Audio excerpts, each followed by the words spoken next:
Hello everyone, स्वागत है आपका एक और नए सेशन में। तो बच्चों, आज हम करने वाले हैं प्लानिंग चैप्टर का वन शॉट लेक्चर। इस लेक्चर के अंदर हम चैप्टर को स्टार्टिंग से लेकर एंड तक पूरा डिस्कस करने वाले हैं। और डिस्कस का मतलब ये नहीं कि हम ऊपर ऊपर से रिवीजन करने वाले, एक एक टॉपिक को डिटेल में डिस्कस करेंगे। तो बिना टाइम को वेस्ट करे स्टार्ट करते हैं। देखो बच्चों, सबसे पहले आपको पता होना चाहिए चैप्टर के अंदर हम क्या क्या पढ़ने वाले हैं। तो जो भी टॉपिक आपके लेफ्ट हैंड साइड पर दिख रहे हैं कंटेंट्स के तौर पर, ये सारे हम टॉपिक पढ़ेंगे। प्लानिंग का कॉन्सेप्ट क्या है, प्लानिंग की प्रोसेस क्या है, उसके फीचर्स क्या है, इंपॉर्टेंस क्या है, लिमिटेशंस क्या है, और टाइप्स ऑफ प्लान्स क्या है। ठीक है, ओके। ये सारी चीजें हम इस चैप्टर के अंदर पढ़ने वाले हैं। अब आपको एक सवाल आएगा कि सर ये हाईलाइटेड क्यों है। तो बच्चों, ये हाईलाइटेड इसलिए है क्योंकि मैंने यही नोट्स जो है अपने मेन लेक्चर्स के लिए रिकॉर्ड करे थे। मेन लेक्चर्स इसी चैनल पर प्लेलिस्ट सेक्शन में अवेलेबल है, क्लास 12 बिजनेस स्टडीज के नाम से। आप वहां पे जाइए, वहां पे आप डिटेल लेक्चर देख सकते हैं। और ये हाईलाइटेड पोर्शन बता रहे हैं इंपॉर्टेंट वर्ड्स जो हमको एक बार रीड कर लेने अच्छे से चाहिए। ओके, तो स्टार्ट करते हैं बच्चों चैप्टर को, हमारे प्यारा सा छोटा सा चैप्टर प्लानिंग। देखो बच्चों, एक सिंपल सी चीज है, जिंदगी में हमारे पास कुछ टारगेट होते हैं जो हमको अचीव करने हैं। आप क्लास 12 में आए हो, आपका टारगेट है एक अच्छी परसेंटेज लेकर आनी है, एक अच्छी कॉलेज में एडमिशन लेना है और अपना करियर सक्सेसफुल बनाना है। वैसे ही बिजनेसेस के पास भी टारगेट होते हैं, क्या प्रॉफिट कमाना है, सेल इंक्रीज करनी है, प्रोडक्ट बढ़ाने, बहुत सारे टारगेट्स होते हैं। और कोई भी टारगेट ऐसे ही पूरा नहीं होता, ये आपको भी पता है। आपके 12th में ऐसे ही परसेंटेज नहीं आएंगे, आपको पूरी तैयारी करके चलनी पड़ेगी। और तैयारी के लिए आपको प्लानिंग करनी पड़ेगी, है ना। पहले आप ये करोगे, फिर ये करोगे, इस टाइम तक ये करोगे, सितंबर तक कोर्स कंप्लीट हो जाना चाहिए, अक्टूबर में हम रिवीजन करेंगे, नवंबर से हम टेस्ट सीरीज वगैरह देंगे, एग्जाम देंगे, हमारा बोर्ड जो प्रिपरेशन वो अच्छे से हो जाएगी। तो वैसे ही चाहे आप हो चाहे मैं हूं, मुझे भी प्लानिंग करनी पड़ती है, किस दिन कौन सा लेक्चर आने वाला है, किस दिन क्या रिकॉर्डिंग करनी है, ये मेरी प्लानिंग चलती है। वैसे ही बिजनेस ऑर्गेनाइजेशन की प्लानिंग चलती है, चाहे प्राइवेट सेक्टर में हो चाहे पब्लिक सेक्टर में हो, चाहे मैन्युफैक्चरिंग हो चाहे सर्विस हो, चाहे छोटी ऑर्गेनाइजेशन हो चाहे बड़ी ऑर्गेनाइजेशन हो, हर कोई प्लानिंग करता है। तो अगर आपको अपने ड्रीम्स को, अपने टारगेट्स को, अपने रियलिटीज बनाना है, तो आपको प्लानिंग करनी पड़ेगी। क्लियर हो गया? ओके, तो ये बेसिक सा इंट्रोडक्शन था। ये तो बस मोटिवेशन वाली बातें जो हमने करी वो करिए। मुद्दे की चीज आती है कॉन्सेप्ट से, वो पढ़ते हैं हम स्टार्टिंग से। ठीक है बच्चों, एक सेकंड रुकना, काफी जल्दबाजी में पेजेस आगे बढ़ रहे हैं।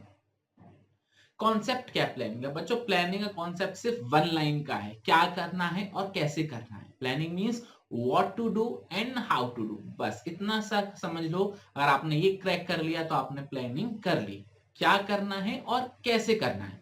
क्लास 12 में 90% लेकर आने हैं, तो ये क्या करना है, कैसे करना है, मतलब आपको पता लग गया होगा कि इस महीने में ये करना है, ये सब्जेक्ट है, ये कमजोर है तो उस पर ज्यादा ध्यान देंगे, ये इजी लगता है तो उस पर कम ध्यान देंगे। आया समझ में? तो क्या करना है, कैसे करना है, what to do and how to do is planning. Clear हो गया? प्लानिंग क्या कोशिश करता है, जहां हम आज हैं 12th की स्टार्टिंग में, जहां हम पहुंचना चाहते हैं 90% एक अच्छे कॉलेज में, उसके बीच में एक ब्रिज बनाता है। यहाँ पे जो दूरी है इन दोनों के बीच में, इसमें ब्रिज बनाता है जिससे हम यहाँ से यहाँ पर डायरेक्टली पहुंच पाए। तो planning bridges the gap between where we are and where we want to reach. Clear हो गया? और क्योंकि प्लानिंग में आपका दिमाग लगता है, तो यहाँ पे क्रिएटिविटी बहुत ज्यादा इन्वॉल्व होती है, यहाँ पे इनोवेशन बहुत ज्यादा इन्वॉल्व होता है, क्योंकि आप नई नई चीजों को ट्राई कर सकते हो। आपको ये चीज क्लियर हो रही है? ओके। तो प्लानिंग के अंदर बेसिकली हम क्या करने वाले हैं, प्लानिंग के अंदर हम काफी सारी चीजें करने वाले हैं। जैसे कि क्या, सबसे पहले हम एक टारगेट डिसाइड करते हैं। टारगेट मतलब ये कि हमको इतने परसेंटेज लेकर आना है। अगर बिजनेस ऑर्गेनाइजेशन की बात करें तो हमारा टारगेट क्या होता है, एक अच्छा प्रॉफिट कमाना, एक अच्छा सेल्स करना, एक अच्छा मार्केट शेयर को बिल्ड करना। फिर हम देखते हैं कि इन टारगेट्स को अचीव करने के लिए हमारे पास कौन कौन से रास्ते हैं। ठीक है ना, हम ये कर सकते हैं, वो कर सकते हैं। ठीक है, आपके एग्जांपल लिया जाए तो 90% लेकर आना है, तो 90% पहुंचने तक के रास्ते कौन कौन से, पेपर आउट करवा दें, ठीक है, या फिर अच्छे से पढ़ाई करें, या फिर एग्जाम के लास्ट टाइम में मेहनत करेंगे, या फिर बगल वाले से चीटिंग करेंगे। बहुत अलग अलग रास्ते हैं। ठीक है ना, तो आपको कौन सा रास्ता चूज करना है वो आप डिसाइड करोगे, और फिर जो आप रास्ता चूज कर लोगे उसके बाद उसको इंप्लीमेंट करना स्टार्ट कर दोगे। तो प्लानिंग के अंदर हम क्या कर रहे हैं, सबसे पहले डिसाइड कर रहे हैं हमारे टारगेट क्या है, फिर ढूंढ रहे हैं कि उस टारगेट तक पहुंचने के कौन कौन से रास्ते हैं, कौन कौन से एक्शंस है जो हम ले सकते हैं, ऑल्टरनेटिव कोर्सेज ऑफ एक्शन। फिर देखते हैं कौन सा हमारे लिए बढ़िया रहेगा, फिर उसको इंप्लीमेंट करना चालू कर देते हैं, और फिर हमारा टारगेट अचीव हो जाता है, अगर हम उस प्लान को अच्छे से इंप्लीमेंट कर पाए तो। क्लियर हो गया? बहुत सही। तो क्या लिखा हुआ है, planning is deciding in advance what to do and how to do. Planning seeks to bridge the gap between where we are and where we want to go, दूरी को कम करने की कोशिश करता है, ब्रिज बनाने की कोशिश करता है। ठीक है, यहां तक क्लियर हो गया? ओके। इसके बाद बच्चों क्या दे रहा है, प्लानिंग किस किस पर बेस्ड है, क्रिएटिविटी पे बेस्ड है और इनोवेशन पर बेस्ड है। और प्लानिंग के अंदर हम डिसीजन लेते हैं कि कौन सा रास्ता हम चुनने वाले हैं। क्या ये चीज क्लियर हो गई? ओके। इसके बाद बच्चों उन्होंने वही बातें लिखी है, प्लानिंग के अंदर हम टारगेट सेट करते हैं और फिर देखते हैं कि कौन से रास्ते को हम उस चुनेंगे उस मंजिल तक अपनी पहुंचने के लिए। क्लियर हो गया? बस इतनी सी बातें बोली है, हमारा प्लानिंग का कॉन्सेप्ट हो गया क्लियर। कोई डाउट हो तो कमेंट सेक्शन में बता देना, इतना ही आपको याद करना जितना मैंने आपको बताया। ओके, आगे बढ़ते हैं। अब हम टॉपिक जो हमारे सामने आ रहा है प्लानिंग प्रोसेस। तो बच्चों कितने स्टेप है प्लानिंग प्रोसेस के अंदर? 7 स्टेप है। और ध्यान रखना ये प्रोसेस है और प्रोसेस हमेशा सीक्वेंस में ही होती है और आपको सीक्वेंस याद करना पड़ेगा। और अगर आपने एग्जाम में सीक्वेंस में गड़बड़ी कर दी तो आपका हाफ मार्क या 1 मार्क डिडक्ट किया जा सकता है। और ये सीबीएसई बोलता है कि मार्क्स कट करो, टीचर अपनी मर्जी से नहीं काटता, एक सीबीएसई बोलता है नंबर काटने के लिए। तो इस ध्यान रखना सीक्वेंस याद होना चाहिए। तो बच्चों देखो 7 स्टेप है, एक एक करके स्टार्ट कर दे। तो सबसे पहला टारगेट क्या है हमारा, सबसे पहला जो स्टेप है वो क्या है, ऑब्जेक्टिव को सेट करना। देखो कोई भी बिजनेस हम करते हैं वो क्यों करते हैं, कुछ अपने ऑब्जेक्टिव्स को पूरा करने के लिए। ऑब्जेक्टिव्स कुछ भी हो सकता है, प्रॉफिट कमाना हो सकता है, सोसाइटी को सर्व करना हो सकता है, ठीक है ना, सेल्स करना हो सकता है, जो अभी वो ऑब्जेक्टिव वो आपका टारगेट होता है। आप क्लास 12 में आए हो, आपका टारगेट क्या है, एक अच्छा परसेंटेज लेकर आना है, एक अच्छे कॉलेज के अंदर आपको एडमिशन लेना है, या फिर अपने पेरेंट्स को प्राउड कराना है, या फिर किसी तरह 12वीं पास होना है। तो कोई ना कोई तो आपका टारगेट होगा। तो सेटिंग ऑब्जेक्टिव का मतलब है कि आपके कुछ टारगेट्स होते हैं। और ध्यान रखना टारगेट सिर्फ बिजनेस ऑर्गेनाइजेशन के नहीं होते, टारगेट्स हर एक किसी के होते हैं। ठीक है, यहाँ पर बात करने वाले हैं बिजनेस ऑर्गेनाइजेशन की। तो बिजनेस ऑर्गेनाइजेशन का टारगेट होता है, जब बिजनेस ऑर्गेनाइजेशन का टारगेट होता है तो डिपार्टमेंट्स फिर उस हिसाब से अपने टारगेट्स बना लेते हैं, क्योंकि डिपार्टमेंट्स काम करेंगे तभी तो ऑर्गेनाइजेशन का गोल अचीव होगा, ऑर्गेनाइजेशन का टारगेट ऑब्जेक्टिव अचीव होगा। क्या ये चीज क्लियर हो गया? ओके। ऑब्जेक्टिव सबको क्लियरली पता होना चाहिए जिससे किसी को कुछ भी किसी भी तरीके का कंफ्यूजन ना हो टारगेट्स को लेके। क्या ये चीज क्लियर है? ओके। ये टारगेट बनाना जरूरी क्यों है? टारगेट बनाना बच्चों इसलिए जरूरी है, जब तक आपको पता नहीं होगा आपकी डेस्टिनेशन क्या है तब तक आप फिर रोड पे घूमते रहोगे। मान के चलो घर से बाहर निकलो कहीं घूमने जाने के लिए, घूमने कहाँ जाना है, कोई लोकेशन तो होनी चाहिए ना। अगर कोई लोकेशन नहीं है तो क्या रोडों पे घूमकर वापस घर पे लौट आओगे? समझ आ रही चीज? तो अगर आपको अपना टारगेट पता हो, अपनी मंजिल पता हो, तो वहां तक पहुंचना कंपैरेटिवली इजी हो जाता है। ओके, सेकंड पॉइंट जो आता है वो आता है डेवलपिंग प्रेमिसेस। इसका मतलब क्या है? देखो बच्चों, फ्यूचर अनसर्टेन है, ये आपको भी पता है, ये मुझे भी पता है, फ्यूचर में कुछ भी हो सकता है। ठीक है, अभी तक हमको कंफर्म है कि बोर्ड के एग्जाम फाइनल में होंगे, मार्च के एंड में होंगे, लेकिन ये कंफर्म है कि होंगे ही होंगे, टर्म 1 टर्म 2 नहीं होंगे, बोर्ड कैंसिल नहीं होंगे, ये नहीं पता। क्यों नहीं पता? कोई कोविड की सिचुएशन कब आ जाती है कब चली जाती है पता ही नहीं चलता। तो फ्यूचर इज अनसर्टेन। तो सीबीएसई ने इस बार अजम्पशन क्या ली है, देखो कोविड के केसेस है डाउन, तो हम क्या करने वाले, टर्म टू नहीं लेंगे, टर्म 1 टर्म 2 नहीं लेंगे, हम क्या लेंगे, मार्च के एंड में एग्जाम्स लेंगे। तो सीबीएसई की अजम्पशन है, उसी के बेसिस पे सीबीएसई ने पूरा प्लान डिसाइड किया है इस ईयर का। ये चीज समझ में आ रही है? तो वैसे ही बिजनेस ऑर्गेनाइजेशन भी क्या करता है, फ्यूचर अनसर्टेन होता है तो कुछ अजम्पशंस लेता है कि ये ऐसी सिचुएशन होगी हमारे सामने, तो हम उस हिसाब से अपना प्लान ड्रॉ करते हैं। तो इन अजम्पशंस को क्या बुलाया जाता है, प्रीमाइसेस बुलाया जाता है। ठीक है, अजम्पशन फोरकास्ट के बेसिस पर हो सकती है, कोई नॉलेज के बेसिस पे हो सकती है, एग्जिस्टिंग इंफॉर्मेशन की बेसिस पे हो सकती है, किसी की बेसिस पे भी हम अजम्पशन ले सकते हैं और उस बेसिस पर हम अपने जो प्लान है वो ड्रॉ कर लेते हैं। क्लियर हो गया? ओके।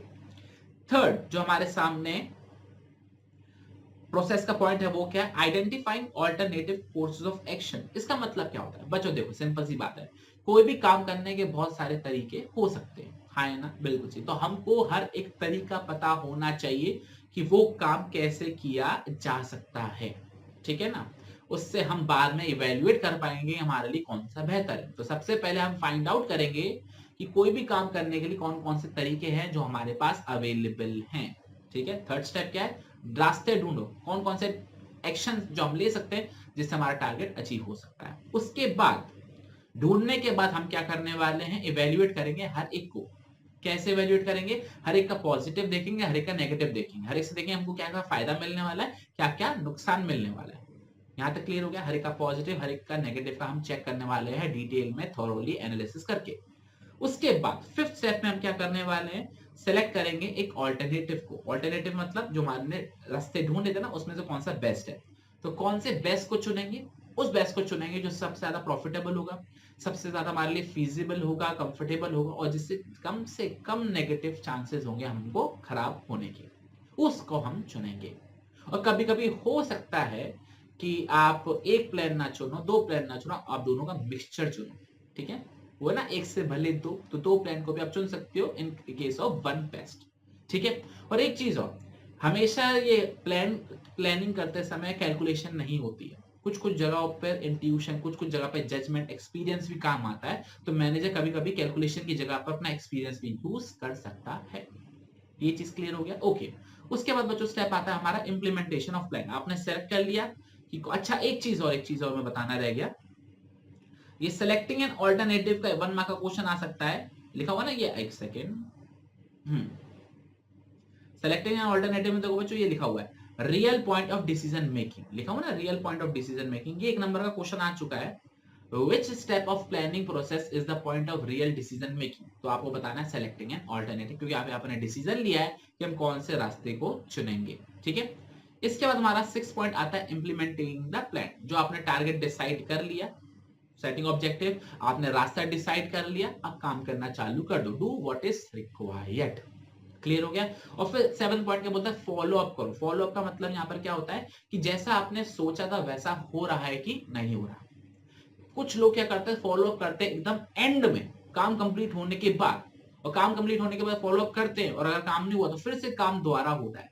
तो इससे अच्छा है काम के दौरान ही आप क्या करो, फॉलो अप करना चालू कर दो। बीच में जिसको जो दिक्कत आ रही है उसको आप समझाते जाओ और काम को ठीक करते जाओ। तो क्लियर हो गया बच्चों, ये 7 स्टेप होते हैं हमारे प्लानिंग प्रोसेस के। पहला सेटिंग ऑब्जेक्टिव, ठीक है। आपके केस में एग्जांपल क्या होगा, 90% हमको लेकर आने हमारा ऑब्जेक्टिव है। बिजनेस ऑर्गेनाइजेशन के ऑब्जेक्टिव हो सकता है, उनके डिपार्टमेंट के भी ऑब्जेक्टिव हो सकते हैं, जो सबको क्लियरली पता होने चाहिए।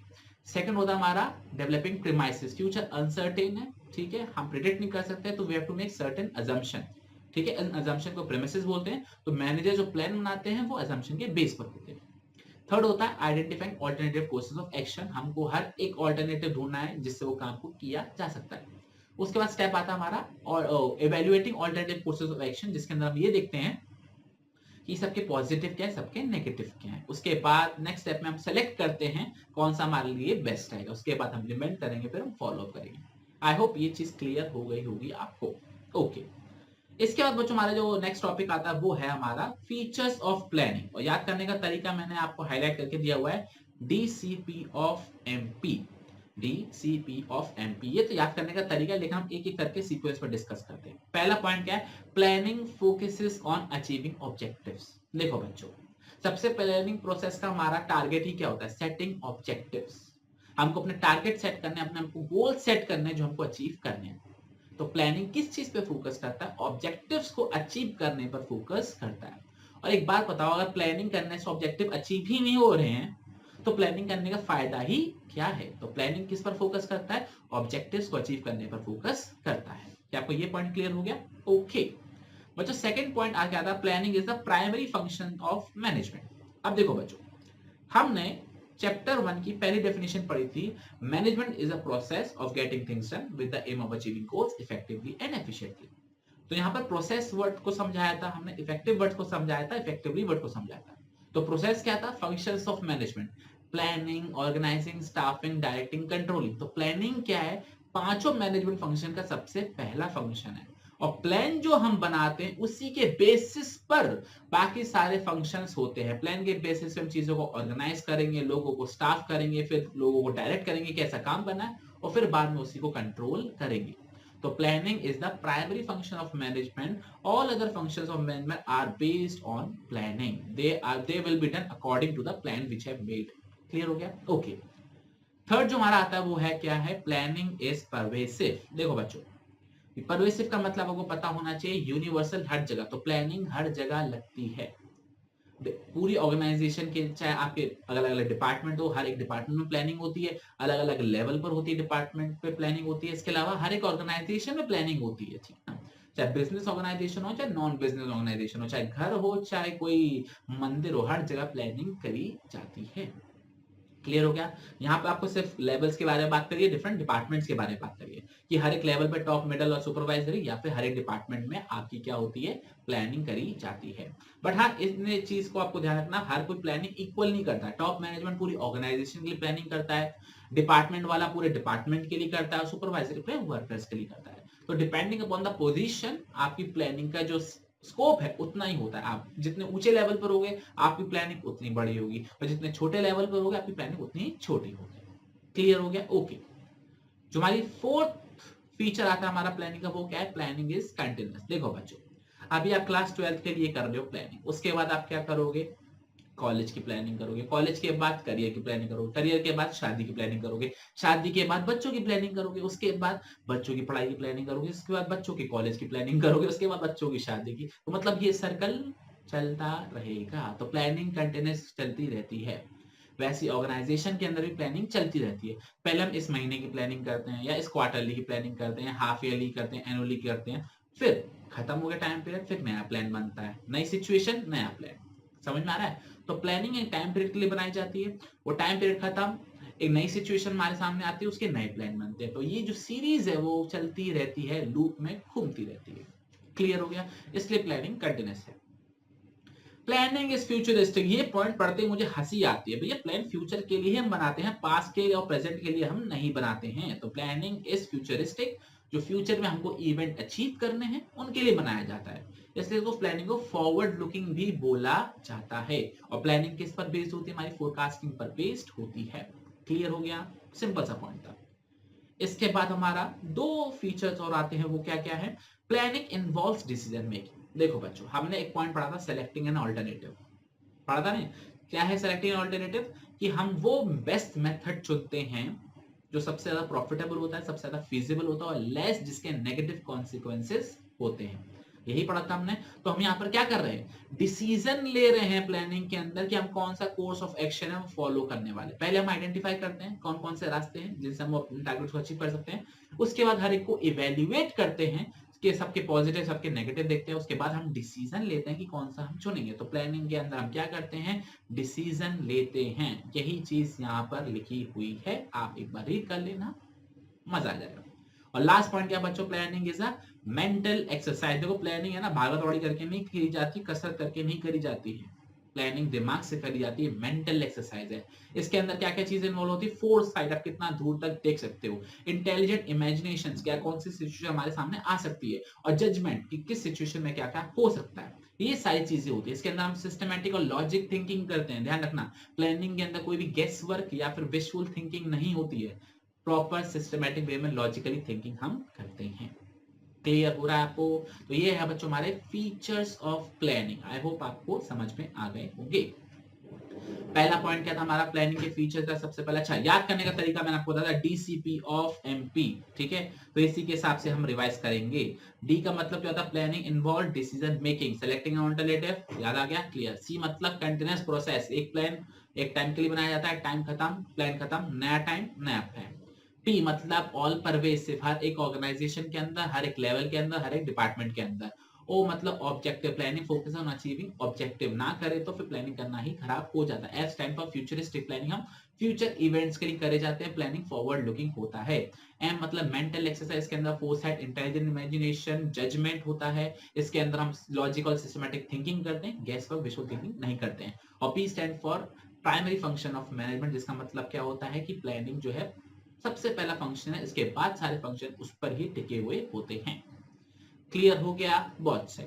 अब बच्चों हमारा नेक्स्ट टॉपिक कौन सा आ रहा है? वो है आ रहा इंपॉर्टेंस ऑफ प्लानिंग। अभी तक हमने कॉन्सेप्ट देख लिया, प्रोसेस देख ली, फीचर देख ली। अब हम देखने वाले हैं इंपॉर्टेंस ऑफ प्लानिंग।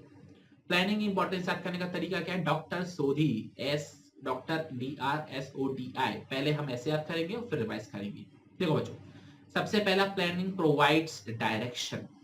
आपको पता है कि कहां पर आपको जाना है। घर से बाहर निकलते हो, आज है ना हम कैफे चलते हैं, किसी कैफे का नाम ले लिया, मैकडोनल्ड के चलते हैं, बर्गर किंग चलते हैं, पिज्जा चलते हैं, डोमिनोज चलते हैं। ठीक है, आपको लोकेशन पता है कि आपको कहाँ जाना है। तो घर से जब आप पहले बाहर निकलते हो तो आप फिर उसी रास्ते जाते हो ना, है ना, उसी रास्ते जाते हो।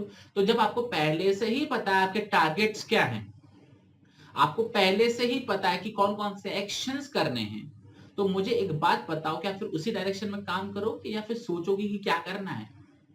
पता लग गया। तो प्लानिंग में आपको पहले से पता होता है कि क्या करना है और कैसे करना है, और जब आपको पता है कि काम को कैसे करना है तो आप वो काम करना स्टार्ट कर देते हो, आपको डायरेक्शन मिल जाता है। तो प्लान एक तरीके से हमारे गाइड के तौर पे काम करता है, जो हमको बताता है अभी आपको ये करना है, फिर ये करना है, फिर ये करना है। क्लियर हो गया। और अगर आपके पास टारगेट नहीं होगा, आपके पास प्रॉपर प्लान नहीं होगा, तो आप जिस जो मन में आएगा वो काम करोगे, मतलब आप डायरेक्शन लेस काम करोगे। अगर आप घर से बाहर निकले कहीं घूमने जाने के लिए और आपके पास कोई लोकेशन नहीं है, तो आप रोडों पे घूमकर आ जाओगे। समझ में आ रहा है? You will be directionless. तो वही चीज यहाँ पे लिखी हुई, planning provides direction because you know how to work, what to work and how to work. You know that what to do and how to do, and if you have how to do, so you can directly proceed it. That's why planning provides direction in which area you want to work, in which direction you want to work. Clear हो गया? Okay. Second point क्या रहा बच्चों? Planning reduce the risk of uncertainty. देखो बच्चों, हमको पता है फ्यूचर हमारा क्या है, अनसर्टेन है। आपको पता है? बिल्कुल पता है। मुझे पता है? बिल्कुल पता है। तो हम फ्यूचर में सोच सकते हैं कि क्या क्या पॉसिबल हो सकता है। ठीक है। क्या हम सब कुछ सोच सकते हैं? नहीं, हम सब कुछ नहीं सोच सकते, लेकिन कुछ तो सोच सकते हैं। बिल्कुल सही। तो हम कोशिश करते हैं प्लानिंग करते समय बिजनेस ऑर्गेनाइजेशन के अंदर कि क्या गंदा से गंदा वर्स से वर्स हमारे संग हो सकता है, फिर उसी हिसाब से उसके प्लान्स हम बनाकर चलते हैं। हो या ना, plan A, plan B, plan C, plan D. Plan A काम नहीं करा तो प्लान बी अपनाएंगे, प्लान बी काम नहीं करा तो प्लान सी अपनाएंगे। वो क्यों बनाते हैं? क्योंकि हम फ्यूचर में क्या क्या हो सकता है उसको प्रिडिक्ट करने की कोशिश करते हैं, फिर उस हिसाब से हम प्लान बनाते हैं। और ध्यान रखना, हमारी चीज, हम अंतर्यामी नहीं है, हम दूरदर्शी नहीं है, हम भगवान नहीं है कि हमको पता है कि फ्यूचर में क्या होने वाला है। तो we can not eliminate the risk, but we can reduce the risk. Clear हो गया? तब तो हम इंश्योरेंस लेते हैं। आया समझ में? तो वही चीज यहाँ पे लिखी हुई है, changes and events can not be eliminated. Can not be eliminated, हम एलिमिनेट नहीं कर सकते, जो होना है वो सो होएगा। ठीक है। बट ये है कि हम कोशिश कर सकते हैं कि वो प्रिडिक्ट कर लें, और उस हिसाब से क्या आपको एक्शन लेना है वो हम तैयार कर लें। क्लियर? क्योंकि हमको चेंजेस के आपसे डील तो करना ही पड़ेगा। थर्ड क्या? Planning promotes innovative ideas. बिल्कुल सही, क्योंकि प्लानिंग हम काम शुरू करने से पहले कर रहे हैं। तो जितनी क्रिएटिविटी आप दिखा सकते हो, जितना इनोवेशन, जितने आइडियाज आप दे सकते हो, आप उतने दीजिए। अगर काम करे तो उसको हम कॉन्क्रीट प्लान, ठोस प्लान में बदल देंगे और उस पर हम काम करना चालू कर देंगे। और ध्यान रखना, ये सबसे इंपॉर्टेंट टास्क होता है प्लानिंग, क्योंकि आपके प्लान पर ही सारे future course of action based होते हैं। Organising, staff and writing, controlling, तो ये सबसे टफ काम, सबसे चैलेंजिंग काम भी होता है। क्लियर हो गया? समझ में आ रही है चीज? ओके। तो प्लानिंग प्रमोट्स इनोवेटिव आइडियाज। इसके बाद बच्चों पॉइंट क्या दे रखा हमारे सामने? Planning reduces overlapping and wasteful activities. Okay, इसका मतलब क्या है? देखो बच्चों, हमने चैप्टर नंबर 1 के अंदर एक टॉपिक पढ़ा था, कोऑर्डिनेशन। कोऑर्डिनेशन का मतलब क्या होता है? Managers synchronize the activities of different departments in such a way that they accomplish the objectives. तालमेल बिठाने की कोशिश करते हैं सारे डिपार्टमेंट के बीच में, जिससे वो ऑर्गेनाइजेशन के गोल्स को अचीव कर लें। यही कोशिश होती है हमारी प्लानिंग करने में, यही कोशिश होती है कोऑर्डिनेशन करने में, यही कोशिश होती है हमारी मैनेजमेंट को करने में। तो हम कोशिश करते हैं प्लान में हर एक चीज क्लियरली लिखी हो कि किस व्यक्ति का क्या काम है, किस डिपार्टमेंट का क्या काम है, और किस लेवल का क्या काम है, टॉप का क्या काम है, मिडिल का क्या काम है, लोअर का क्या काम है। तो जब क्लैरिटी रहेगी, आई रिपीट, जब क्लैरिटी रहेगी, सबको पता होगा किसका क्या काम है, तो मुझे एक बात बताओ, किसी भी तरीके का कंफ्यूजन हो सकता है? नहीं हो सकता। क्या दो डिपार्टमेंट सेम काम करेंगे, टाइम वेस्ट करेंगे? नहीं करेंगे। तो कोशिश यही रहती है प्लानिंग के अंदर कि हम क्या करें, क्लैरिटी रखें, सबको पता हो क्या काम करना है, तो उससे हम ओवरलैपिंग का मतलब होता है रेपिटेटिव और वेस्टफुल एक्टिविटीज, मतलब जिसका कोई काम ही नहीं वो कर रहे हैं, ऐसे ना करें। आपका एक एग्जांपल देता हूँ। बच्चे है ना, कुछ स्टूडेंट्स आते हैं मेरे सामने, तो है ना, वो चैप्टर नंबर 1 है ना हमारा, nature and significance of management. तो बच्चे बोलते हैं सर हम बिजनेस स्टडीज का रिवीजन स्टार्ट कर रहे हैं। कब से कर रहे हैं? चैप्टर नंबर 1 से कर रहे हैं। ओके। 2 महीने बाद बोले सर हम बिजनेस स्टडीज का रिवीजन कर रहे हैं। कब से कर रहे हैं? चैप्टर नंबर 1 से कर रहे हैं।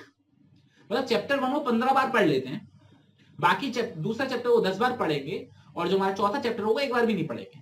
क्यों? क्योंकि उनकी प्लानिंग ही बेकार है। तो जब भी वो रिवाइज करते हैं, पहले चैप्टर से रिवाइज करते हैं, तो वो क्या कर रहे हैं? ओवरलैपिंग एंड वेस्टफुल एक्टिविटीज कर रहे हैं। तो जब एक चैप्टर आप अच्छे से रिवाइज कर चुके हो, तो आप उसको लास्ट में रखो, अब वो चैप्टर्स पे ध्यान दो जो आपने नहीं पढ़े हैं। क्लियर हो गया? तो प्लानिंग करने से आप वेस्टफुल एक्टिविटीज और ओवरलैपिंग एक्टिविटीज से आप बच जाते हो, कम से कम हो जाती है, एलिमिनेट ही हो जाती है। क्लियर हो गया? ओके। फिफ्थ पॉइंट क्या था, planning establish standards for controlling. ये इंपॉर्टेंट है बच्चों, इसका मतलब क्या जरा ये समझाते हैं आपको। बच्चों पहले कंट्रोलिंग वर्ड का मतलब समझना चाहिए। अगर आप पहली बार ये चैप्टर पढ़ रहे हो प्लानिंग, तो आपने चैप्टर नंबर 1 पढ़ लिया होगा, और चैप्टर नंबर 1 के अंदर हमने planning, organising, staffing, directing, controlling के बारे में इंट्रोडक्शन पढ़ा था, डेफिनेशन पढ़ी थी। कंट्रोलिंग का मतलब क्या होता है पहले वो समझते हैं। जो हमने सोचा था और जो हुआ उसको कंपेयर करना।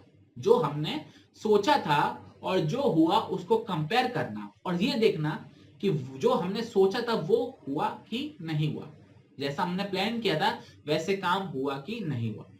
और अगर नहीं हुआ तो क्यों नहीं हुआ, क्या कारण रहे वो पता लगाओ, और फिर उसके बाद उन कारणों को ठीक करो कि फ्यूचर में फिर से रिपीट ना हो, फिर से हमने टारगेट अचीव ना कर पाए, ऐसी सिचुएशन नहीं होनी चाहिए।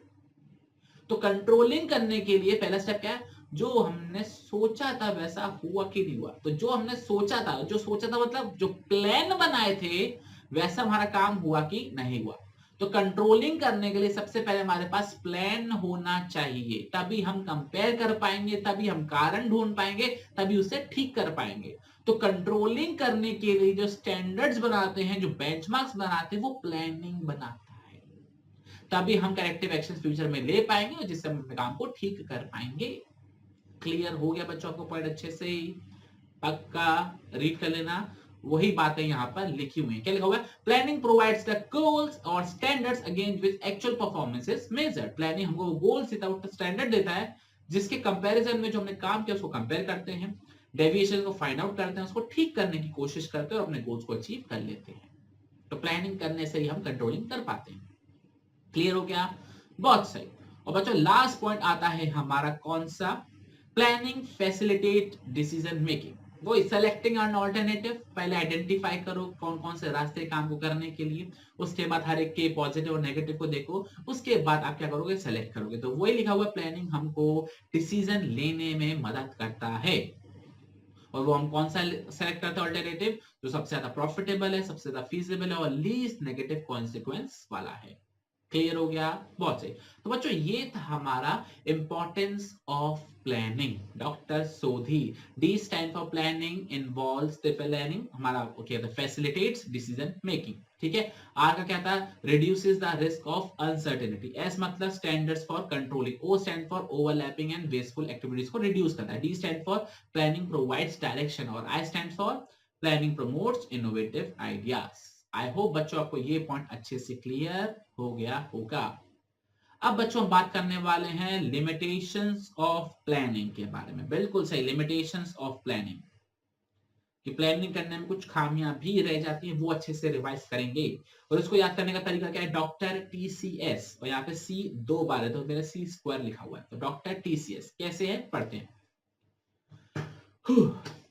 एक वन में वो मैं बोलता हूँ तो थोड़ा सा ब्रेक लेना पड़ता है। तो सबसे पहला पॉइंट आता है, planning may not work in a dynamic environment. सबसे पहले डायनेमिक एनवायरनमेंट का मतलब पता होना चाहिए।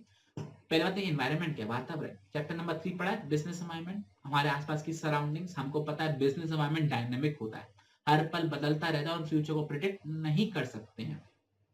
हमने डायमेंशंस पढ़े थे ना, political, economical, social, legal and technological. Select याद आ रहा है? हाँ। तो हमने पढ़ा था ये डायनेमिक नेचर का होता है, कब गवर्नमेंट की पॉलिसी बदल जाए, कब टेक्नोलॉजी बदल जाए, कब कस्टमर का ट्रेंड बदल जाए, कस्टमर का टेस्ट बदल जाए, कब सोसाइटी में कुछ चेंजेस आ जाए, ठीक है ना, कब लॉ बदल जाए। तो उस केसेस में हमने हमने प्लान बनाए थे अजम्पशन के बेसिस पर, याद आ रहा है, डेवलपिंग प्रोमाइसेस, कि ये सिचुएशन होगी तो हमारे प्लान उसी पर बेस्ड होंगे। और मान के चलो फ्यूचर में सिचुएशन बदल गई, तो हमारे जो प्लान है वो एक सिचुएशन के लिए बनाए गए थे, अब वो शायद दूसरी सिचुएशन में काम ना करें। हो सकता है कि नहीं हो सकता है। तो ये एक लिमिटेशन है प्लानिंग की। लेट सपोज आपने बोर्ड की तैयारी कर रहे हो आराम आराम से धीरे धीरे, क्योंकि आपको पता है कि मार्च में हमारे एग्जाम होने वाले हैं, लेकिन जुलाई में सीबीएसई बम फोड़ देगी, टर्म 1 टर्म 2 करेंगे, तो उससे क्या होगा, आपके जो सारे प्लान्स है वो बिगड़ जाएंगे, अब आपको नए प्लान्स बनाने पड़ेंगे। तो वही बात यहाँ पे लिखी हुई है, planning may not work in a dynamic environment. आपका जो पहले प्लान बन चुका है वो एक सिचुएशन के हिसाब से बना है, सिचुएशन चेंज तो आपको प्लान भी चेंज करना पड़ सकता है। तो planning may not work in a dynamic environment. Clear हो गया? आपको प्लान बदलना पड़ेगा। ओके, सेकंड पॉइंट क्या आता है बच्चों हमारे सामने, वो जरा एक बार देख लेते हैं। सेकंड पॉइंट है हमारे सामने, प्लानिंग लीड्स टू रिजिडिटी। क्या मतलब है रिजिडिटी का? रिजिडिटी का मतलब होता है फिक्स्ड हो जाना, जो अपने आप को चेंज नहीं करता, बदलता नहीं है। देखो बच्चों, पहले पॉइंट में पढ़ा था कि planning may not working in dynamic environment. क्यों? क्योंकि प्लानिंग जो होती है हम एक सिचुएशन के लिए बनाते हैं, सिचुएशन चेंज तो प्लान हमको बदलना पड़ेगा, क्योंकि शायद वो काम ना करे। तो घुमा फिरा के यही बात इन्होंने यहाँ पर बोल दिया। प्लानिंग के अंदर हम future course of action decide करते हैं कि ये काम हम करने वाले हैं, इस तरीके से काम होगा। ठीक है, अब मान के चलो सिचुएशन चेंज हो गई, बट प्लान तो वही है। मैनेजर के पास ऑर्डर क्या है? प्लान को फॉलो करना। तो मैनेजर यहाँ पर वो प्लान को फॉलो करता है और वो प्लान से भटक नहीं सकता है। समझ में आ रही चीज? तो इस चक्कर में रिजिडिटी क्रिएट हो जाती है। यहां पर मैनेजर को फ्लेक्सिबिलिटी देनी चाहिए कि सिचुएशन के हिसाब से वो प्लान को बदल सके। समझ में आ रही है चीज? वही यहां पर बात लिखी हुई है कि manager may not in a position to change it. और ये की लाइन है, यहां से केस बन सकता है कि manager future course of action plan decide करते हो, मैनेजर शायद उसको बदलना पाता। बताओ कौन सी लिमिटेशन है प्लानिंग की? तो आंसर होगा प्लानिंग लीड्स टू रिजिडिटी। उसको फ्लेक्सिबिलिटी दी जानी चाहिए। ठीक है, ये भी पॉइंट बन सकता है। Manager needs to be given some flexibility to be able to scope with change circumstances. बताओ कौन सी लिमिटेशन है? तो प्लानिंग लीड्स टू रिजिडिटी। ऐसे क्वेश्चन बन सकते हैं और बने भी हैं।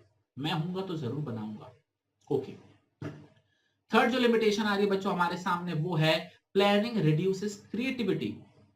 अरे सर, ये तो आपने अलग अलग बातें बोल दी। इंपॉर्टेंस है, बोलो प्लानिंग प्रमोट्स इनोवेटिव आइडियाज। यहां पर आप बोले प्लानिंग क्रिएटिविटी को रिड्यूस करता है। ऐसे कैसे? देखो बच्चों, प्लानिंग प्रमोट्स इनोवेटिव आइडियाज मैंने तब बोला था जब प्लान बना रहे थे। अब प्लान बन चुका है, उसके बाद आपकी क्रिएटिविटी नहीं चलेगी। प्लान कौन बनाता है पूरी ऑर्गेनाइजेशन के लिए? Top management. Middle level lower level का काम क्या होता है? उसे इंप्लीमेंट करना। तो जब बड़ी ऑर्गेनाइजेशन होती है ना, तुम्हारे मैनेजर साहब को या सुपरवाइजर को प्लान से डिविएट करने के लिए या फिर अपने हिसाब से काम करने के लिए अलाउ नहीं किया जाता है। उनको बोला जाता है कि आपको जैसा बोला गया है आप वैसे काम कीजिए। प्लानिंग करना हमारा काम है और डायरेक्शंस फॉलो करना आपका काम है। तो ऐसे केस में जो हमारे मिडिल मैन होते हैं, मिडिल मैनेजर्स होते हैं, फिर जो लोअर सुपरवाइजर होते हैं, वो क्या होते हैं? जो बोलो भैया, आप हमको सैलरी दे रहे हो, आप हमारे अंदर हो, तो जो आप बोलोगे वो हम करेंगे। तो वो सोचते ही नहीं है फिर क्रिएटिविटी के बारे में। समझ में आ रहा है? जैसा आपने बोला हम वैसे ही करेंगे, अपनी तरफ से कुछ नहीं करेंगे, क्योंकि आपने हमारी बात तो सुननी नहीं है। जब हमारी बात सुनोगे नहीं तो फिर हम बोले क्यों? तो ऐसे केस में जो क्रिएटिविटी वो रिड्यूस होने लग जाती है। क्लियर हो गया? ओके। इसके बाद हमारी फिफ्थ लिमिटेशन आ रही है, वो क्या है? Planning is a time consuming process.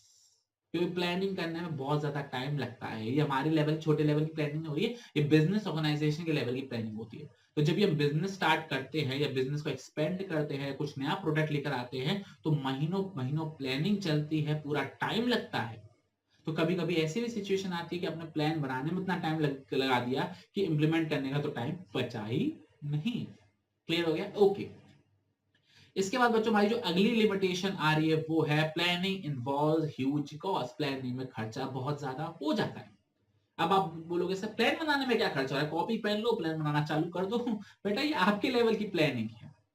Companies के लेवल में प्लानिंग के लिए मीटिंग्स होती हैं। मीटिंग्स के लिए लोगों को बुलाया जाता है, एक्सपर्ट लोगों को बुलाया जाता है, इन्वेस्टिगेशन कराई जाती है। पुलिस वाली नहीं, काम की इन्वेस्टिगेशन कराई जाती है कि काम करना ठीक रहेगा कि भी नहीं रहेगा। ठीक है ना? एक्सपर्ट लोगों को बुलाते हैं, साइंटिस्ट लोगों को बुलाते हैं, उनसे एडवाइस लेते हैं। खर्चा होता है, टाइम जाता है इसके अंदर। तो खर्चे दो तरीके से होते हैं, टाइम बहुत ज्यादा खर्च हो जाता है और दूसरा हमारा खर्चा एक्चुअल में एक्सपेंस बहुत ज्यादा, कॉस्ट बहुत ज्यादा लग जाती है प्लानिंग करने में। क्लियर हो गया? और जो लास्ट हमारा लिमिटेशन है वो है planning does not guarantee success. ये पॉइंट मुझे सबसे प्यारा लगता है। भैया देखो ऐसा है, आपने ये सोच लिया कि प्लान कर लिया तो क्या काम हो जाएगा? नहीं। किसी भी ऑर्गेनाइजेशन की सक्सेस होने के लिए दो बातें इंपॉर्टेंट है, एक अच्छा प्लान बनना और उसको अच्छे से इंप्लीमेंट करना। ये दोनों बातें इंपॉर्टेंट है, प्लान को बनाना और उसे अच्छे से इंप्लीमेंट करना। और कुछ लोग होते हैं जो बोलते हैं कि भैया पहले मैंने ये किया था, अभी मैं यही करूंगा। पहले भी इस प्लान को फॉलो करने से सक्सेसफुल हो गया था, इस बार भी यही फॉलो करूंगा। तो क्या ऐसा पॉसिबल है? हमेशा ऐसा ही होगा? नहीं। कुछ लोग होते हैं, टॉपर ने ऐसे बोला था 4 घंटे पढ़ने के लिए, तो मैं भी 4 घंटे पढ़ूंगा, मेरी पढ़ाई हो जाएगी। पर उसे नहीं पता बेटा तेरी लर्निंग कैपेसिटी अलग है, उसकी लर्निंग कैपेसिटी अलग है। तो पहले कोई प्लान काम कर गया तो जरूरी नहीं है वो हमेशा दोबारा काम करे। तो आपको अपनी सिचुएशन के अकॉर्डिंग प्लान्स वगैरह बनाने चाहिए। क्लियर हो रहा आपको बच्चों पॉइंट? बहुत सही। तो ये बच्चों हमने देखी क्या, लिमिटेशंस ऑफ प्लानिंग। 6 लिमिटेशंस है जो हमने देखी।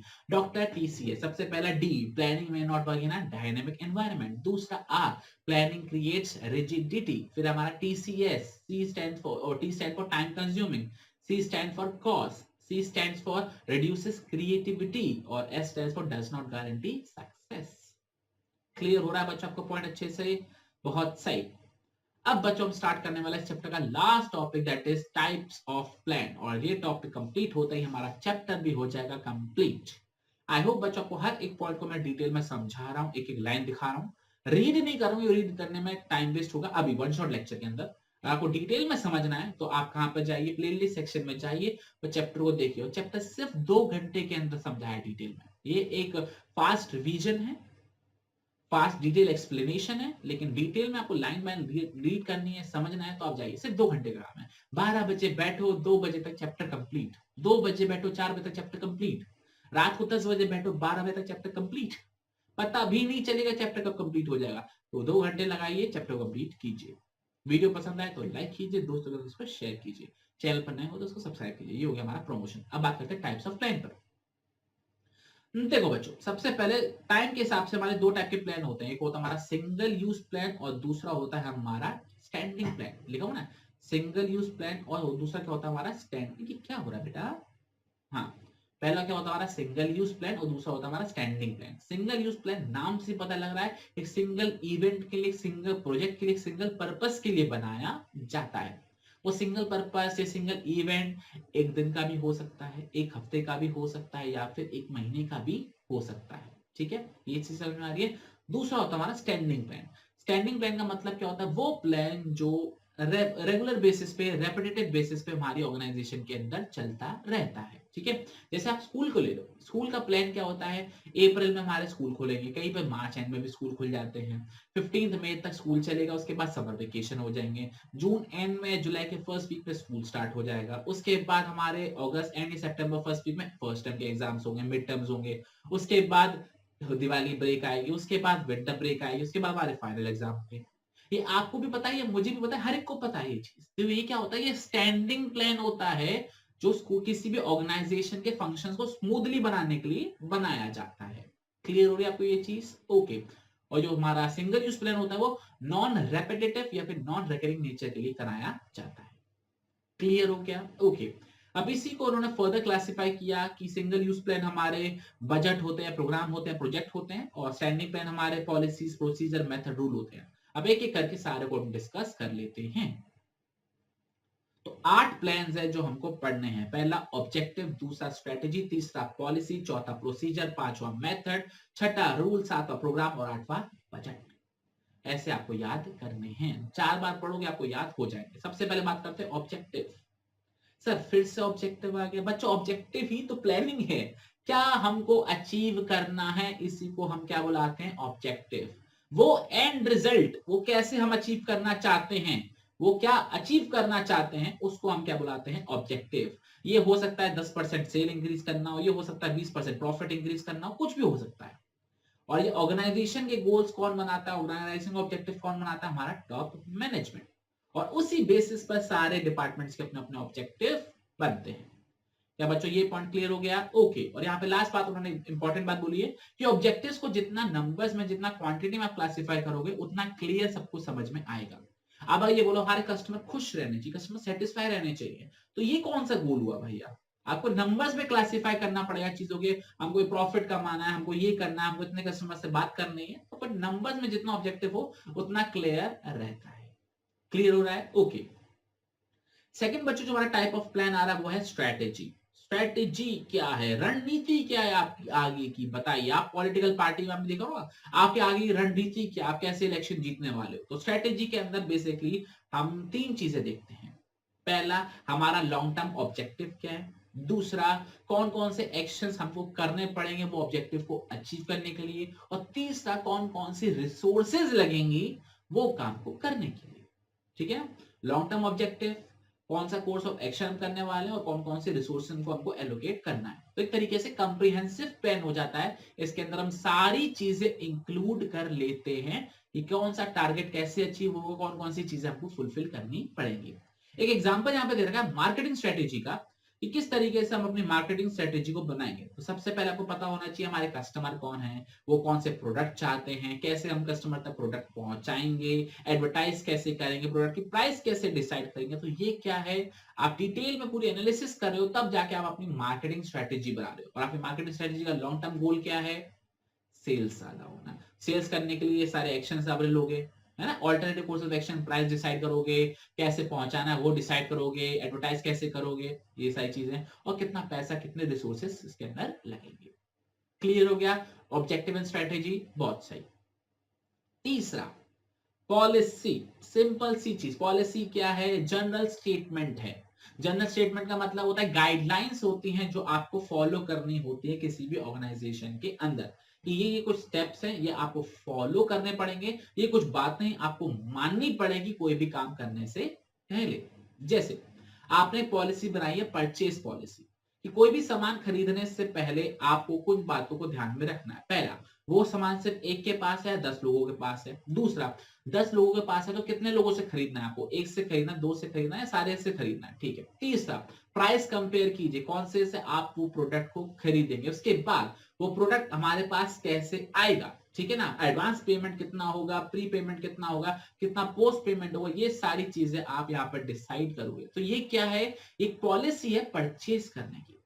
वैसे क्या होता है, एक रिक्रूटमेंट पॉलिसी होती है, सिलेक्शन पॉलिसी होती है। कोई भी एम्प्लॉय को हायर करने से पहले आप उससे रिज्यूम मंगवाते हो, उसके बाद आप उसका टेस्ट लेते हो, फिर इंटरव्यू लेते हो, फिर आप उसका चेक करते हो कि वो काबिल है कि नहीं काम करने के लिए। तो ये क्या, एक पॉलिसी बना रखी है कि ऐसे हम किसी एम्प्लॉय को सेलेक्ट करते हैं। आप किसी होटल में जाइए, आप किसी रिसेप्शनिस्ट से उनका नंबर मांगिए, या फिर किसी एम्प्लॉय से उनका नंबर मांगिए, तो वो क्या बोलते हैं, सर हम आपको अपना पर्सनल डिटेल नहीं दे सकते, ये हमारी पॉलिसी के खिलाफ है। आप बैंक में जाइए, अपने किसी रिश्तेदार के बैंक अकाउंट की खाते की डिटेल मांगिए, तो वो मना कर देंगे। क्यों बोलेंगे, सर ये बैंक की पॉलिसी के खिलाफ है, हम किसी और कस्टमर की इंफॉर्मेशन आपको नहीं दे सकते। तो ये क्या है, कि पॉलिसी है। पॉलिसी आपको ये बताते हैं कि किसी भी सिचुएशन में आपको कैसे रिएक्ट करना है। आपको कस्टमर ने आके बोला मुझे उस बंदे की इंफॉर्मेशन चाहिए, तो आप क्या बोलोगे, यार रूल में ऐसा लिखा था कि किसी को इंफॉर्मेशन नहीं देनी। समझ में आया। कहीं पर पॉलिसी होती है कस्टमर फर्स्ट, तो कोई भी सिचुएशन आती है वो कस्टमर को पहले रखते हैं, कस्टमर की बातें सारी मानते हैं। क्लियर हो रहा है। तो ये गाइडलाइंस होती है जो मैंने जो गाइड करती है कैसे आपको हमारी जो ओवरऑल स्ट्रेटेजी है काम करने की, उसको आपको इंप्लीमेंट करना है। आई होप बच्चों आपको क्लियर हो रहा होगा। पॉलिसी मेजरली दो तरीके की हम ऑर्गेनाइजेशन के अंदर बनाते हैं, एक होती है हमारी मेजर पॉलिसी, होती है हमारी माइनर पॉलिसी। मेजर पॉलिसी बाहर वालों के लिए बनाते हैं, कस्टमर से हमारे क्या रिलेशन होने चाहिए, सप्लायर से हमारे क्या रिलेशन होने चाहिए, कंपेटिटर से हमारे कैसे रिलेशन होना चाहिए। और जो माइनर पॉलिसी होती है वो इंटरनल के लिए होती है, ऑपरेशंस के लिए होती है, कि एम्प्लॉयज के लिए क्या है, मैनेजर्स के लिए क्या है, सुपरवाइजर्स के लिए क्या है। समझ में आया, मगज में आया, ओके, याद तो नहीं दिलाओ, ओके। आगे बढ़ते हैं। ये हो गया हमारा बच्चों पॉलिसी। तीसरा आता हमारा प्रोसीजर। देखो बच्चों, हम बोलते हैं कोई भी काम करने के बहुत सारे तरीके होते हैं, हमको बेस्ट तरीका ढूंढना होता है, ठीक है ना, बहुत एक्शन। तो वो काम को करना कैसे, उसके स्टेप्स बताना प्रोसीजर बताता है। तो कोई भी एक्टिविटी करने के लिए कौन कौन से स्टेप्स लगते हैं वो बताता है हमारा प्रोसीजर। जैसे कि आपको पासपोर्ट के लिए अप्लाई करना है, तो कैसे आप अप्लाई करते हो, कैसे पासपोर्ट बनवाओगे। सबसे पहले आप क्या करोगे, ऑनलाइन एप्लीकेशन लगाओगे, उसके बाद आप फीस जमा करोगे, फिर आप पासपोर्ट ऑफिस जाओगे, उसके बाद पुलिस वाले घर पर आके वेरिफिकेशन करेंगे, तब जाके आपका पासपोर्ट बनकर आएगा। आपको लाइसेंस बनवाना हो तो क्या होगा, पहले आप एप्लीकेशन दोगे, फिर लर्नर लाइसेंस बनेगा, फिर आपका परमानेंट लाइसेंस बनेगा। आ रहा है समझ में ये चीज। तो ये क्या है, प्रोसीजर है, आपको बताता है पहले ये करना है, फिर ये करना है, फिर ये करना है, फिर ये करना है। इन शॉर्ट आपको सीक्वेंस में बताते हैं, क्रोनोलॉजिकल ऑर्डर में बताते हैं कि क्या क्या काम आपको करने पड़ेंगे। क्लियर हो रही है सिचुएशन, ओके, पक्का। हाँ, तो पॉलिसी के अंदर आपको क्या क्या काम करने होते हैं ये आपको प्रोसीजर बताता है। आ रहा है ये बात समझ में, बताया था ना प्लान, वो पॉलिसी के अंदर कैसे सेलेक्ट करना है, क्या है क्या नहीं है, तो आप स्टेप्स में काउंट करते हो, तो स्टेप क्या है, वो आपके प्रोसीजर हैं। क्लियर हुई आपको ये चीज, ओके। और प्रोसीजर हम मेनली इंटरनल्स के लिए बनाते हैं, मतलब अपने इंटरनल ऑर्गेनाइजेशन के लिए बनाते हैं कि आपको ये काम फॉलो करना पड़ेगा। ओके, प्रोसीजर हो गया। फिर आता हमारा मेथड। अब ये सर मेथड का मतलब क्या होता है? प्रोसीजर में हमने बोला था स्टेप 1 ऐसे करना है, स्टेप 1 ये है, स्टेप 2 ये है, स्टेप 3 ये, स्टेप 4 ये, स्टेप 5 ये है। अब उन स्टेप को किससे करना है वो मेथड बताएगा। आपने बोल दिया स्टेप 1 आपका ये है कि आपको अप्लाई करना है, अप्लाई आपको कैसे करना है वो मेथड बताएगा। ऑफलाइन जाके अप्लाई करना है, ऑनलाइन जाके अप्लाई करना है, कैसे करना है। आपको ऑर्डर देना है तो ऑर्डर कैसे देना है वो मेथड बताएगा। फोन पर देना है, वहां जाकर सामान खरीद के लेकर आना है, ईमेल भेजना है, व्हाट्सएप मैसेज करना है, कैसे करना है वो मेथड बताएगा। प्रोसीजर बताता है स्टेप ये काम करना है, मेथड बताता है ये काम को कैसे करना है। आया क्लियर? और अगर एक सबसे बढ़िया मेथड आपने चुन लिया तो आपका टाइम, आपका एफर्ट, आपका मनी सब बचेगा और आपकी एफिशिएंसी इंक्रीज हो जाएगी। यही चीज हमने हल्की हल्की कहां पढ़ी थी? चैप्टर नंबर 2 में पढ़ी थी, science not rule of thumb और मेथड स्टडी के अंदर पढ़ी। याद आ रहा है कुछ? Science not rule of thumb में क्या होता है? कोई भी काम करने से पहले आपको उसकी साइंटिफिक एनालिसिस करनी चाहिए और वन बेस्ट मेथड से काम करना चाहिए। वैसे ही मेथड स्टडी के अंदर भी हमने सेम यही पढ़ा था, वही बात इन्होंने यहाँ पर लिखी हुई है। समझ में आया? ओके, अगला पॉइंट रूल। रूल क्या होता है? सिंपलेस्ट टाइप ऑफ प्लान्स होते हैं। रूल आपको क्लियरली ये बताता है ये काम होना है, ये काम नहीं होना है। जैसे स्कूल में क्या बोलते हैं? 8 बजे के बाद एंट्री नहीं मिलेगी। ऑर्गेनाइजेशन के अंदर 11 बजे के बाद कोई आया तो आपकी सैलरी कट हो जाएगी। ठीक है, ये क्या है? ये रूल है। रूल आपको क्लियरली बताता है ये काम ऐसे होना चाहिए या ये काम ऐसे नहीं होना चाहिए। स्पेसिफिक स्टेटमेंट होता है। ध्यान रखना है फ्लेक्सिबल नहीं होते हैं, ये बदलते नहीं है, मनमानी नहीं होती है। ऐसा नहीं सिचुएशन के हिसाब से रूल बदलते हैं, रूल सेम रहता है। बट हाँ ध्यान रखना, पॉलिसी बदल जाए तो फिर रूल बदल जाता है। एग्जाम्पल के तौर पे ट्रैफिक, आपको रेड सिग्नल क्रॉस नहीं करना, ये रूल आपके लिए भी है और ये रूल मेरे लिए भी है। लेकिन एम्बुलेंस आती है तो रेड क्रॉस कर जाती है, तो क्या है? वहां पर रूल बदल जाता है क्योंकि पॉलिसी अलग है। इमरजेंसी सिचुएशन अगर है तो रूल किसी काम के नहीं है, आप डायरेक्टली कर सकते हो। गैंग प्लान पढ़ा है ना आपने? गैंग प्लान वैसे आपको स्केलर चेन फॉलो करनी पड़ेगी। तो ये क्या है? रूल है। लेकिन इमरजेंसी है, पॉलिसी बदल गई तो आपका रूल भी बदल जाएगा, डायरेक्टली कांटेक्ट भी कर सकते हो। तो ये सिंपलेस्ट टाइप ऑफ प्लान होते हैं, बदलते नहीं है जब तक कि पॉलिसी ना बदले। क्लियर हो गया? ओके, आगे बढ़ते हैं।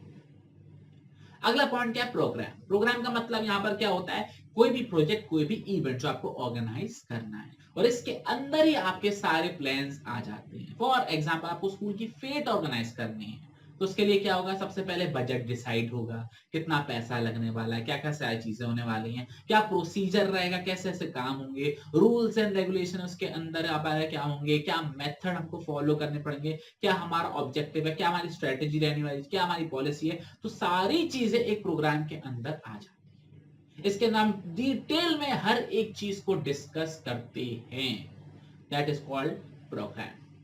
समझ में आया? क्या लिखा हुआ है? Programme is a detail statement. क्या लिखा हुआ बच्चों? Detail statement about a project. ये कौन कौन से हमारे ऑब्जेक्टिव है, पॉलिसी है, प्रोसीजर है, रूल है, टास्क है, कितना लगेगा, कितना सारा नहीं लगेगा। माइन्यूटेस्ट डिटेल मतलब छोटी से छोटी डिटेल भी किसके अंदर चेक करी जाती है? हमारी प्लानिंग के अंदर, प्रोग्राम के अंदर चेक करी जाती है।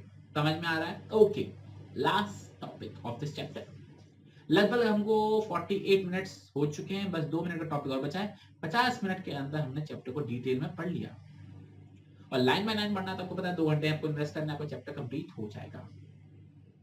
बजट क्या बोलता है बच्चों? तो बजट सिंपल सी बात बोलता है। बजट क्या है? बजट एक स्टेटमेंट है, कोई अकाउंट नहीं होता बच्चों, एक स्टेटमेंट होता है, पेपर का टुकड़ा होता है जिसके अंदर आप आने वाले रिजल्ट्स को लिखते हो न्यूमेरिकल टर्म्स में। जैसे कि हम इतना पैसा कमाएंगे, इतना पैसा खर्च करेंगे, हम इतना प्रोडक्शन करेंगे, हम इतनी सेल्स करेंगे, हमको इतने लोग चाहिए ऑफ सीजन में, इतने लोग चाहिए हमको सीजन के टाइम में।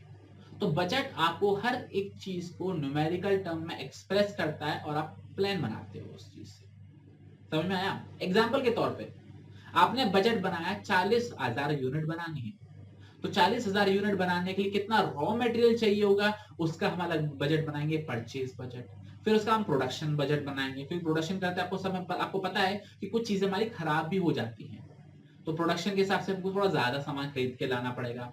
40,000 के हिसाब से नहीं, 42,000 के हिसाब से हमको सामान खरीद के लाना पड़ेगा। तो ये सारी चीजें बजट के अंदर आप बताते हो। समझ में आ रही चीज है। और बजट बनाने से बाद में क्या होता है, कंपैरिजन आप आराम से कर पाते हो, ये हमने सोचा था, ये हमारा काम हुआ है, तो भैया कुछ ना कुछ तो गड़बड़ हुई है कि हमारा टारगेट उस हिसाब से अचीव नहीं हुआ, तो कहाँ गड़बड़ हुई है। तो बजट को हम एज अ कंट्रोल डिवाइस भी यूज कर लेते हैं, कंट्रोलिंग करने में भी हेल्प करता है क्या, हमारा प्यारा सा बजट। समझ में आया बच्चों? ओके। तो बजट के अंदर हम फोरकास्ट करते हैं कि ये सारी चीजें हमारी होगी। और एक एग्जांपल दे रखा है बच्चों कैश बजट का, जिसके अंदर हम चेक करते हैं कि कैश इनफ्लो कहां से होगा, कैश आउटफ्लो कहां से होगा, हमारे पास कैश कितना बचेगा।